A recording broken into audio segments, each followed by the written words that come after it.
Welcome back to the weekly news roundup. This is the privacy and the security editions. These are recorded live Fridays, 9 p.m. Eastern Standard Time, except this one that's being done on Saturday because we had no internet last night. Go figure. But anyway, let's go ahead and get into here. Before we do, actually, you can head on over to the website, switchedtolinux.com. Go to the very bottom under the social media. We do have a Matrix community going on now. Since Discord decided to boot us off, we're just going to rebuild over there on Matrix for a while.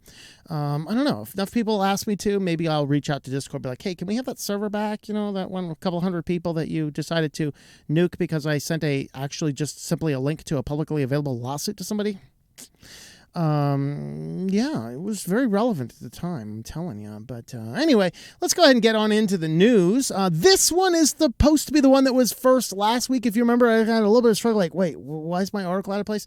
Well, apparently I had the wrong link in my clipboard, and I pasted the other one in there twice. This is the one that was supposed to be, I think this came from Salve, I believe, on the Matrix community.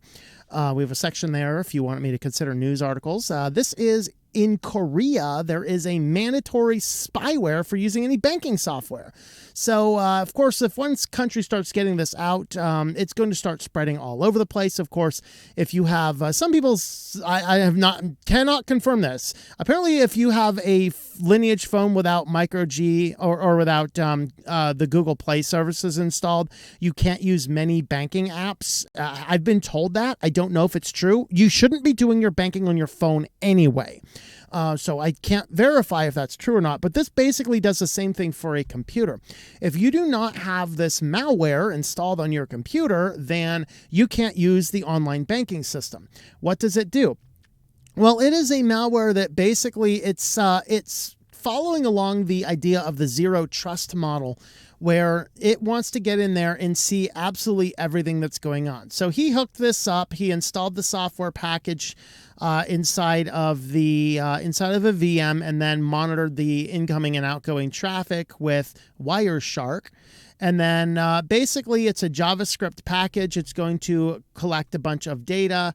And so here's the data feed coming in. It's giving information about your networking. It even mentions VirtualBox. It will log every single application that is currently running on your computer. And basically it's going to take all that information and upload it to them so that they know for sure that you are the person you say you are. So it's going with this zero trust model, which is supposed to be this amazing stuff. But the reality is it is literally a piece of spyware that is going to track and log everything about your system, every application you have installed, just literally everything. In fact, even that this system was running inside of a VirtualBox. And if every check doesn't come through with this, then you cannot use the online banking. And of course, can you even do banking without being online anymore? It's becoming more and more difficult. So with that, this is something that's deeply concerning, of course, in Korea right now. But if this type of stuff starts rolling out to the United States, what do we do? What do we do? Because I'm not installing malware. Will it even work on Linux? Yeah, screw that. So, we'll just have to figure out something. I'm just going to have to find a bank that doesn't have it, or I'm just going to have to go to pure community banks and just live like I'm in the 1980s again. Why not? I remember the times my mother calling the bank at night, press 1 to see all of your deposits in the last order, balancing the checkbook, that's what we did before the internet. And then, now we're jumping on, just a little bit across the seas over there to Australia. Anybody down under? Then My Health Record is the Australian centralized medical database system, and they're just kind of upset that very few people are using it. For the most part, the general practitioners have about I think they said like a 70-ish% adoption rate. Can't remember the exact number. But they had a fairly high adoption rate. But the problem is how segmented medicine has become. Everyone's seeing their GP, and then the GP sends you out to somebody else. Well, almost nobody of the specialists are using it. And part of the reason is they would have to install something that is pretty much only applicable for GPs. And then they just don't have the time or the resources or the desire to deal with all this stuff that is not within the purview of their specialty. And so they just completely ignore the thing. So Australia is now looking at this, trying to decide, well, what can we do to get more and more people to use it? Because their ultimate plan, as part of the globalists' ultimate plan, is to make sure that everybody has all of this information all digitally available, because all of this is required for that ESG. It's required for everything else that you need, which we can't talk about too much more here on the Tubies, but maybe it'll come up in the band news. So with that, anybody in Australia, keep an eye on what they're doing over there to try and bolster that program there. And for Malwarebytes, cybersecurity and privacy tips you can teach your 5+-year-olds. Okay, first tip. If you have a 5-year-old and he's on the internet, you're a bad parent. If you have a 10-year-old and he's on the internet unsupervised, you're probably a bad parent. All right. But this is just basic tips to teach your kids. Now, I think, though, that we need to teach and focus on a lot of these types of things, because the reality is too many kids, like, we're all raised in this computer age and we think, oh, our kids today are tech savvy. No, our kids are probably tech imbeciles more than anything else. They have no critical thinking around these things. They have literally been trained by their schools. If a pop-up occurs, fill it out. If a thing says agree to the terms, you click the button, you don't actually read anything. That's going to be a topic our next tinfoil hat time is about. The essay is about half written. It's way too long. Need to shorten it. But with that, though, the reality is kids are being taught basically to be worker pigeons, push the button, push the button, push the button like a little monkey, not to have any critical thought. And so these things are shockingly things that we might actually need to teach kids. But the reality is you do not need to have your 5 or even your 10-year-old. I don't think you should give any internet connected device unsupervised to your kids under like 13 or 15 or something. And there's caveats, so there's ways to do this and things like that. But to hand your 8-year-old an iPhone, be like, okay, Johnny, here's your phone. I'm sorry, you're a bad parent. That kid is going to fall into the depths of hell before you have any idea. And then, within 6 months, he'll come back to you and be like, I'm a she, and all that kind of stuff. But here's the basic tips. Lock your device, obviously. Again, say obviously, but kids don't think about this. Fortunately, most devices and things automatically lock after a minute or so by default. Using passwords. Now, a lot of people use the patterns. Patterns are completely insecure. They're very easy to see. Even giving somebody potato chips, and then if they've unlocked their phone, you can see what their pattern is. Okay? Potato chips. The things I could tell you to do about potato chips. Never mind. We could get ourselves into trouble. We're on the tubies here. Keep the device in a safe place. Yeah. Why don't we replace this to be cognizant about the location of your device? Know where it is, have a regular common place for it, even here in the van, okay, which is kind of funny. In order to organize your life better, you need to make sure that you have places. I always 100% know where my keys are, because if they're not in my pocket, they're actually hanging on a hook right above my desk here. And my phones, my phone has a spot in the front, it has a spot in the back. And just think of every other device that we have. Each one of my computers has a specific place where it is at, my mobile computer specifically. So I never have to wonder, where is this? And when you rush yourself, when you deviate from protocol, this is when you get into troubles.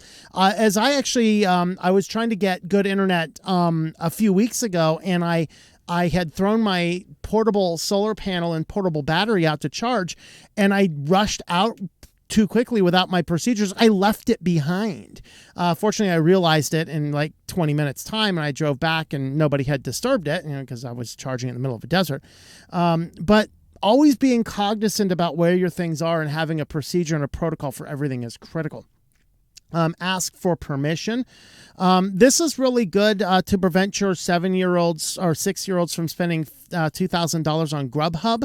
That was originally one of our articles. I kicked it out for room, but yeah, a kid again spent $2,000 on Grubhub because he just had access to his dad's phone, and his dad had credit card numbers on the phone.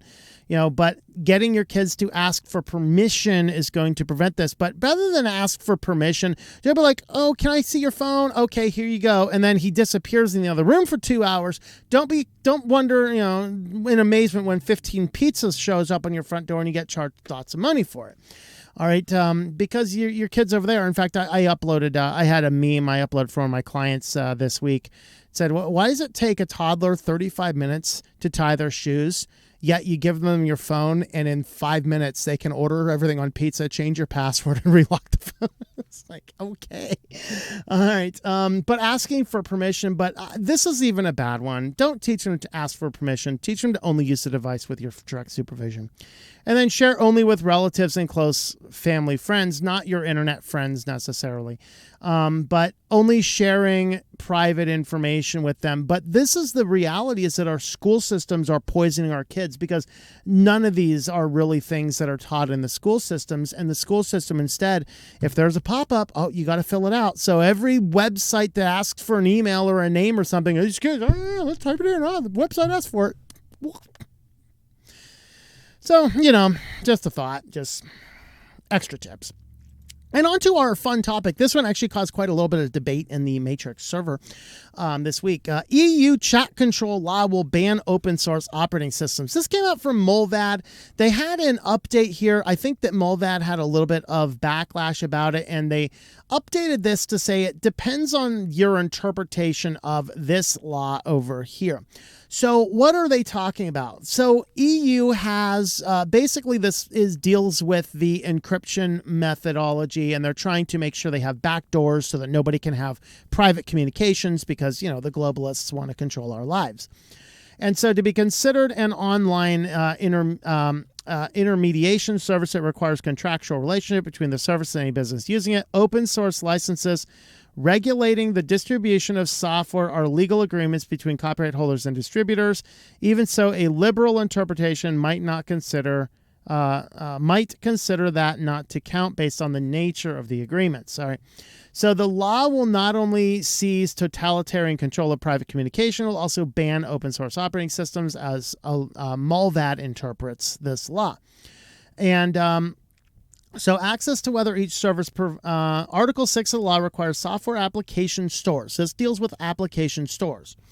And where Molvad's getting at is Linux stores. We'll get to the terminology here in a bit. Access whether each service provided by each software application enables human-to-human communication. Verify whether each user is over or under the age of 17 and prevent users under 17 and from installing such communication software. So basically the prevention of installing something like Signal or Telegram or things like that. Okay, a software application store is defined to mean a type of online intermediation service which is focused on software applications as the intermediated product or service. This clearly covers the online software archives most universally used by open source systems. That's the point of contention a lot of people have had with this article. Now, let's go back and have a brief look at this. We're looking for section section 2.2c. It does exist. I read it. Okay, Article 2.2c. They are provided to business users on the basis of contractual relationships between the provider of the services and the business users. So this is what Molvad is interpreting, that the way a software store, like if I boot up on this computer, I have the software store on Linux Mint. If I boot this up, then that would be a violation of the commands. That is not, and they've been going back and forth on our Matrix community, a few different people about this. And the reality is, I think as Salbu points out, these are not software packages. These are repositories.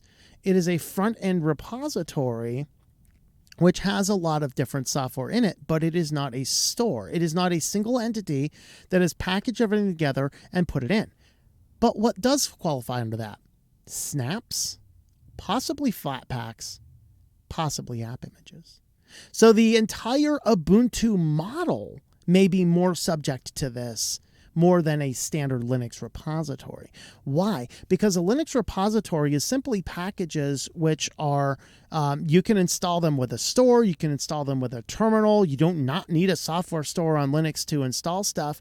You can do it from a variety of different ways. You can download the software packages and manually install it. You can download a deb file and install it. So it's not a store itself. Snap, however, goes through a central proprietary repository, which, of course, there is a command line option for snaps. But what makes the Snap different is the Snap is designed as an all-in-one piece of software, as is the Flatpak, as is the app image. So those three packages could fall under this law, whereas the software repositories would not.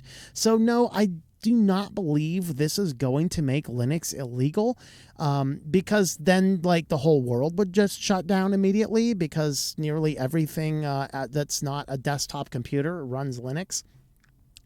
And so I think that this is a little bit of Mulvad interpreting things a little bit differently. But that really is what the crux of this argument is. It has to do with software stores and them being able to limit the distribution of a software store from passing something like Telegram on. But the question becomes, what is a software package? Well, a Snap, a Flatpak, and an app image is an all-in-one encompassing package, like an APK or like an iPhone app. Those are completely different. But the way a basic software store running through a basic repository works on Linux, it is not a software package. It is simply a series of files that are installed, and they are using cross-dependencies and other things that are already installed in the operating system in order to work. Completely different thing. And so it's very interesting to see what's going on, but my guess is after a little bit of back and forth, they're going to have to amend this to make sure that we're talking about, an app store, something like the Google App Store or the iPhone Store, the iPhone App Store. These run on a much more gatekeeper type platform, whereas a Linux repository is not in no way tied to this. But the Snap and the Flatpak distribution, the Snap distribution particularly is the Snap package distribution particularly seems very close to this model. Flatpak is questionable because you can do Flatpaks from multiple different sources. There's no one source, whereas Snaps, everything is one source controlled and proprietary through Snapcraft. And so that raises some of those interesting questions. So go live, ban our Snaps finally. No, we don't want to do that. I think this is complete overreach. But this is why parents need to be involved in their kids and not be like, oh, okay, whatever, know what your kids are doing for sure. All right, well, if you want to help support the channel, we do have affiliates. Actually, today, though, we are highlighting our merch shop, shop.switchedtolinux.com. I have cool things like this alien coffee cup and my hat, T-shirts, mugs, mouse pads, just all sorts of stuff. Look at this, baby onesies with aliens on it. Come on, guys. All sorts of fun stuff. So you can head on over there, shop.switchedtolinux.com if you want to get some store merch. With that, guys, let's head on over to security news. And first up in our security news, Eufy actually finally admits they finally have gotten to the end and said, all right, guys, we admit our cameras suck. Right. After several security researchers started piling on with all sorts of ways that their camera completely was sending stuff to clouds, completely was insecure, completely was problematic, and Eufy kept on coming back, this is wrong, this is wrong, this is wrong, this is wrong. They finally came back and said, all right, yeah, we give up. We surrender. You tech geeks know way more than we did about our own product. And so they did say that they're going to push a series of updates and make a lot of changes. Who's to say exactly what they're going to be doing? But ultimately, at least they have stopped denying the insanity, and now they are actually going to move on. So who knows? Maybe we'll get something that is actually good out of this whole Eufy situation down the road. But I don't know. The good news is they've finally recognized that they have made a mistake. They're not like, we are not agreeing that we have made a mistake. No. So I think we're moving in the right direction. So that's good. All right, Vice Society is a ransomware wreaking havoc on particularly the education sector.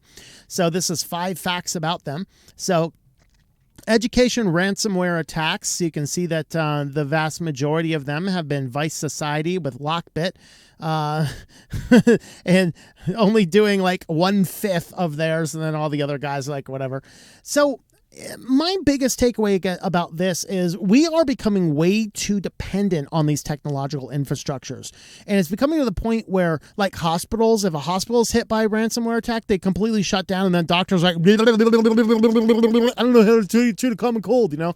But it's because we are so dependent on society. In fact, yesterday I went to a store, and I'm over there and I'm picking up my eggs. I'm wondering, you know, how many stocks do I need to sell to buy these eggs, you know? There's a lady over there. It's like, oh, I don't know how many eggs are in 5 dozen eggs. Oh my God. She's sitting there asking her phone, hey Siri, how many eggs are in 5 dozen? Lady, that is 60. Okay. You need to ask your phone a basic multiplication problem that you should have known by 3rd grade. But that's what's happened in our society. We become so dependent on technology. But then the problem is that schools also do not want to have the good, solid infrastructure. It's like the church guy was talking about with his WordPress site. You know, it's like you need to keep your site secure. This has nothing to do with them. Somebody's going to steal your data. No, this has to do with somebody doing really bad things with your website and hurting other people through your website. That's really what the bottom line is. And by the way, if you have a WordPress website that's not updated on my server, you're either going to update it or you're going to get booted off. And I have done that before. So I mean, that's really the thing. And so what happens is we have put so much dependence on these sectors having technology. And there was a school, I believe it was in Texas a couple years ago, that the head of IT at the school comes in and says, we need to do offline systems, regular backups. We need to add this extra infrastructure. And the school district came back and said, no, you deal with what you got. So he did the best he could. They were hit by a ransomware attack. It shut their whole system down. They lost a lot of data, and then they fired him. And he came back in with a countersuit. I never saw if he won his countersuit. He should have, if he hasn't, saying, hey, wrongful termination. I told you exactly what we need to mitigate this exact problem. You guys did not want to put out the funds. And that's what's happening. Well, I got news for you. Our modern education system, in case nobody's noticed, sucks. Our best schools produce the most incompetent buffoons that can't even multiply 12 times 5 in a grocery store to figure out how many eggs are in 6 dozen or in 5 dozen eggs. I mean, come on. We have a competency level so low, they are graduating kids who have a 3rd grade reading comprehension, because we're relying so much on technology. So sure, this group has done a lot. We're not going to cover these 5 things. I just wanted to use this as a rant about how bad technology is and why the fact that we're putting all this data online and it's not helping. It's not helping produce better children. It's not helping producing more educated children. In fact, if anything else, the technology hurts the education. The best way to learn is to sit your butt down in a chair, open up your book, and study. That's what it takes to learn. All right, moving on. Microsoft disabled some verified partner accounts for using OAuth phishing. So basically, malware distributors were able to get certified Microsoft Cloud Partner Program certifications. And so they were then able to just upload a bunch of their spyware directly into different software repositories with a Microsoft approval on them. And then, of course, lo and behold, who would have thought it? We're getting all sorts of malware because they were impersonating companies or otherwise just getting past their certification process and then, you know, basically spreading malware that was completely approved by Microsoft. So this is why I like the open source software better, because frankly, as long as it's an open source software that's been around for a little bit, somebody has looked at it and we have a little bit better idea what's going on versus just something that's available in a software repository, particularly one that has, you know, Microsoft's stamp of approval over it. Like, do not install this thing. It's like elementary OS, right? Do not install this GIMP application. What is this uncurated, untrusted app? What? You know, yeah, just be careful if you're downloading things on these platforms. The software in there may not be as good as you think. This is the one I alluded to earlier with that church. OneNote documents are now spreading malware in several countries. They're using async rat, and they're targeting people in United Kingdom, Canada, and United States. So since you can't do as much with the macros as you used to, since Microsoft changed the default, now we're using OneNote documents and other things. So in this case, the OneNote document is being sent out. So they're figuring out who to send whatever to. And this is being sent as like a bill. So they open up the .1 file extension. And then that one there is going out to other websites. In this case, payloads triggered from OneNote documents once opened were downloaded from a Catholic church in Canada and digital service provider in India. So two sites that were hacked to distribute malware, both compromised attackers or possibly brought by some initial access broker online and used for hosting malware. This is a common technique used by cyber criminals to avoid detection. So this is why you need to keep those WordPress websites updated so that, you can make sure you're not distributing malware, come here for God and porn, That's the type of stuff that people will try to do. And so with that, basically just be aware of attached OneNote documents. Of course, if I tried to get a .1 document, I'm not sure Linux would know what to do about it. I don't know. Can Linux open a .1? I don't know. Let me know in the comments. I don't use Microsoft stuff. Are you crazy? All right. And finally, ChatGPT is already feared to be behind multiple cyber attacks. There's actually no evidence of this. This is more of an opinion article where a bunch of people are going, I'm scared of ChatGPT. There's reasons to be scared of ChatGPT. Of course, as we'll cover it in a future article here, ChatGPT is now being used to write worship songs, and that is truly terrifying. But outside of that, leaders are fearful that ChatGPT, the instantly famous AI-powered chatbot, is already being used by state-sponsored threat actors when creating cyber attacks. Of course, we did do an article earlier where ChatGPT is very efficient at writing code, even malicious code. You can have it write, or you can have it write a series of code snippets, and then you can logically assemble them together. If you're worried about ChatGPT, not assembling your malware for you explicitly, you can have it assemble each of the individual components and simply assemble it yourself. That sounds good, right? So, a report from BlackBerry, which polled 500 IT decision makers in the UK on their views of the tech, found 3/4 believe foreign states are already using it. So, what is this belief based on? Did we actually have any evidence? This article had no information about evidence about it, but one thing we do know, this is what we did cover earlier, is that, it is actually very efficient at making emails. So, ChatGPT has been shown to be used to make more convincing phishing emails. So, that is very true. We have to be aware of that. And then other cases, we've seen it write code, and some of that code could be a little uncouth code. But just be aware that, ChatGPT, as it's being unleashed on the world, carries with it a lot of problems. And I'm not sure if we actually have the legal infrastructure or even the competence infrastructure to deal with such a thing. So we better be aware that ChatGPT may actually be that ultimate Skynet that's going to come and destroy us down the road. So with that, if you want to help support the channel, we do have a locals community, switchedtolinux.locals.com. Not a lot going on over there yet. We got to get that guy bolstered up, and I'm open to ideas about what we can do. So, but you can, if no other thing, it is a way that you can help support the channel without passing a big cut of your funds to big tech. Of course, we do use super chats and whatever else we can as well. Any way to help support the channel, we can do that. With that, guys, thanks for watching, and we will see you next time. Thank you for watching this video from Switched to Linux. This channel would not be possible without the backing of the program supporters scrolling on the screen now.